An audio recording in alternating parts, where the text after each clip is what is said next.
soal dan jawaban metode fisika teoritis.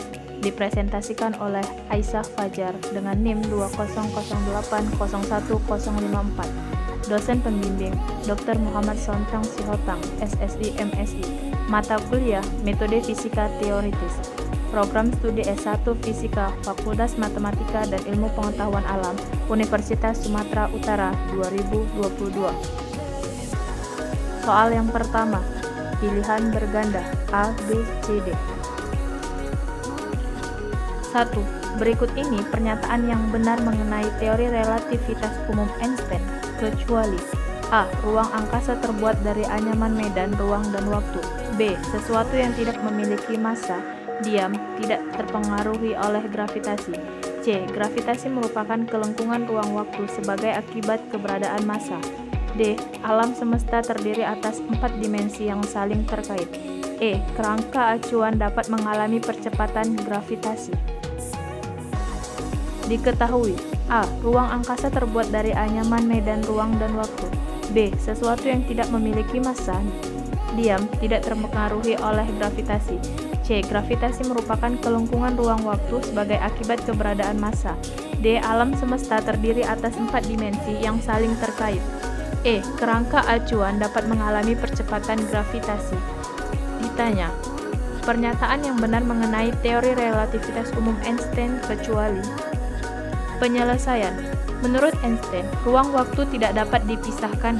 Kata lain, alam semesta digambarkan menempati ruang 3 dimensi ditambah dimensi waktu yang terkait dengan dimensi ruang. Waktu merupakan besaran relatif, bisa berbeda antara pengamat yang satu dengan yang lain. Jawab pilihan D benar. 2. Teori apa yang telah memprediksi tentang adanya lubang hitam pada ruang dan waktu? Teori mekanikal klasik. B. Teori relativitas khusus. C. Teori Newton. D. Teori relativitas umum. Diketahui A. Teori mekanikal klasik. B. Teori relativitas khusus. C. Teori Newton. D. Teori relativitas umum. Ditanya, teori apa yang memprediksi tentang lubang hitam? Penyelesaian. Teori relativitas umum ini memprediksikan adanya keberadaan daerah lubang hitam yang mana ruang dan waktu terdistorsi. Sedemikiannya tiada satupun. Jawab D. Teori relativitas umum. 3. Apakah yang dikerjakan oleh Newton sehingga membantu meletakkan dasar bagi revolusi industri? A. Mengerjakan mekanika benda bergerak. B. Mengerjakan gravitasi. C. Mengerjakan mekanika benda bergerak dan gravitasi. D. Mengerjakan mekanika kuantum. Diketahui A. Mengerjakan mekanika benda bergerak. B. Mengerjakan gravitasi. C. Mengerjakan mekanika benda bergerak dan gravitasi. D. Mengerjakan mekanika kuantum. Ditanya, yang dikerjakan oleh Newton sehingga membantu meletakkan dasar bagi revolusi industri ialah. Penyelesaian. Ketika Newton mengerjakan mekanika benda bergerak dan gravitasi, ia membantu meletakkan dasar bagi revolusi industri. Jawaban C. Pilihan berganda 1, 2, 3, 4. 1. Beberapa yang melahirkan filsafat ilmu. 1. Ketakjuban. 2. Ketidakpuasan. 3. Keingintahuan. 4. Keraguan. A. 1, 2, dan 3 benar. B. 1 dan 3 benar. C. 2 dan 4 benar. D. 4 saja. E. Semua jawaban benar. Diketahui 1. Ketidaktajuban. 2. Ketidakpuasan. 3. Keingintahuan. 4. Keraguan. Ditanya, beberapa hal yang melahirkan filsafat ilmu. Penyelesaian. Perkembangan ilmu pengetahuan tidak lepas dari peran filsafat sebagai cara berpikir yang radikal. Jawaban E. 2. Terdapat beberapa ayat dalam Al-Quran yang menjelaskan tentang penciptaan alam semesta. Berikut adalah ayat-ayatnya. 1. Al-Waqiah ayat 75-76. 2. Az-Zariyat ayat 47. 3. Al-Anbiya ayat 30. 4. Fussilat ayat 11. 5. Al-Anbiya ayat 104. 6. Ibrahim ayat 48. Ayat mana saja yang menjelaskan tentang terciptanya alam semesta? A. 1, 3, dan 4. B. 2, 4, dan 5. C. 1 dan 4 saja. D. Semuanya benar. Diketahui 1. Al-Waqiah ayat 75-76. 2. Az-Zariyat ayat 47. 3. Al-Anbiya ayat 30. 4. Al-Fussilat ayat 11. 5. Al-Anbiya ayat 104. 6. Ibrahim ayat 48. Ditanya, ayat yang menjelaskan tentang terciptanya alam semesta ialah penyelesaian soal penciptaan langit dan bumi yang dibicarakan Al-Quran dalam 6 ayat.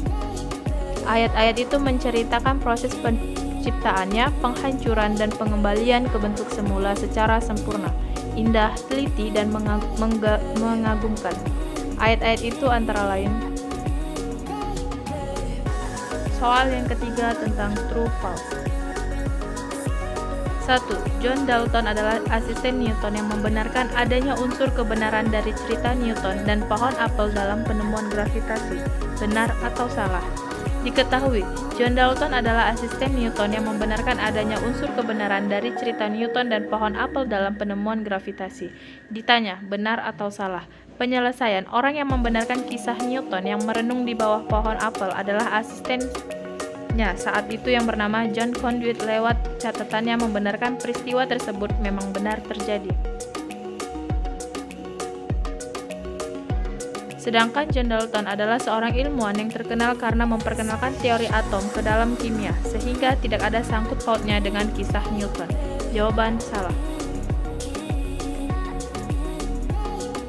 Soal yang kedua, jika seseorang bergerak dengan kecepatan mendekati atau bahkan melebihi kecepatan cahaya, waktu akan berjalan lebih cepat bagi mereka dibandingkan dengan seseorang yang tinggal di bumi. Benar atau salah? Diketahui, jika seseorang bergerak dengan kecepatan mendekati atau bahkan melebihi kecepatan cahaya, waktu akan berjalan lebih cepat bagi mereka dibandingkan dengan seseorang yang tinggal di bumi. Ditanya, benar atau salah? Penyelesaian, fenomena ini disebut dilatasi atau dilation, dan lagi ini terjadi pada semua orang. Artinya bahwa jika kita bergerak mendekati kecepatan cahaya, semua orang melihat kita akan melihat bahwa waktu akan berjalan lebih lambat. Jawaban salah. Soal yang keempat mengenai essay test. Apakah USG itu? Mengapa USG tidak berbahaya bagi tubuh? Diketahui tidak ada. Yang ditanya, apakah USG itu? Mengapa USG tidak berbahaya bagi tubuh? Penyelesaian, ultrasonografi medis atau USG adalah sebuah teknik diagnosis pencitraan menggunakan suara ultra yang digunakan untuk mencitrakan organ internal dan otot. Ukuran mereka, struktur, dan luka patologi membuat teknik ini berguna untuk memeriksa organ. USG tidak berbahaya bagi tubuh karena walaupun pemeriksaan USG menghasilkan suhu panas, akan tetapi suhu panas yang dihasilkan sangat kecil, yaitu kurang dari 1 derajat Celcius. Efek ini tidak berdampak pada janin karena ia dilindungi oleh cairan ketuban di dalam rahim. Soal yang ke-15, apakah yang dimaksud dengan shock listrik dan apa pengaruhnya terhadap organ tubuh? Diketahui tidak ada. Ditanya, apakah yang dimaksud dengan shock listrik dan apa pengaruhnya terhadap organ tubuh? Penyelesaian, shock listrik adalah cedera tubuh akibat kontak langsung dengan sumber tegangan tinggi.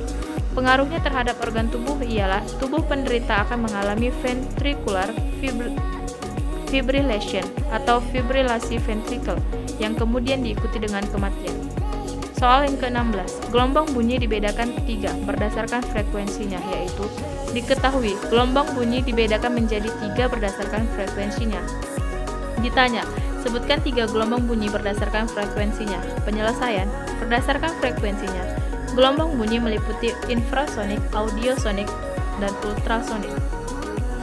Soal yang ke-17, efek biologis atau kelainan atau kerusakan jaringan dari radiasi terdiri dari efek somatis dan efek genetis. Jelaskan apa yang dimaksud efek somatis dan efek genetis. Diketahui, efek biologis, kelainan atau kerusakan jaringan dari radiasi terdiri dari efek somatis dan efek genetis. Ditanya, apa yang dimaksud efek somatis dan efek genetis?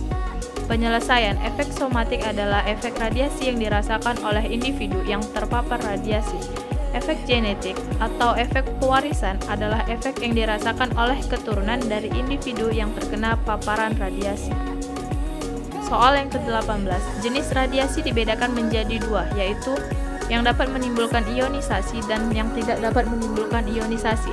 Sebutkan contohnya. Diketahui, jenis radiasi dibedakan menjadi 2, yang dapat menimbulkan ionisasi dan yang tidak menimbulkan ionisasi. Ditanya, sebutkan contoh radiasi pengion dan non-pengion.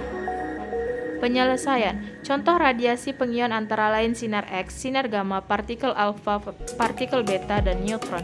Contoh radiasi non-pengion antara lain sinar ultraviolet, sinar tampak, sinar inframerah, gelombang mikro. Soal yang ke-19.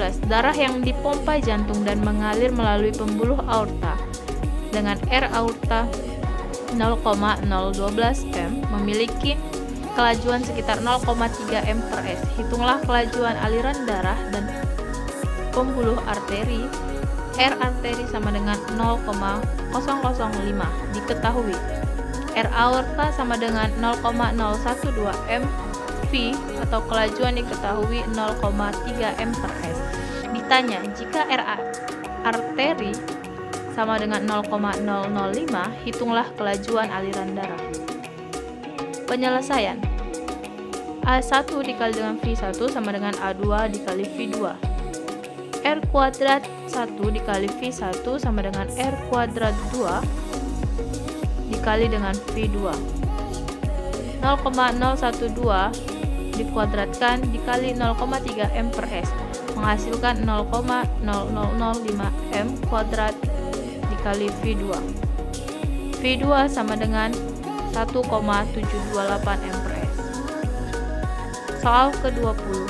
Perumusan frekuensi gelombang bunyi yang didengar oleh pengamat yang diam dan sumber bunyi yang bergerak adalah diketahui tidak ada. Ditanya, apakah perumusan untuk frekuensi gelombang bunyi yang didengar oleh pengamat yang diam dan sumber bunyi yang bergerak? Penyelesaian. Formula efek Doppler dengan rumus Fp sama dengan F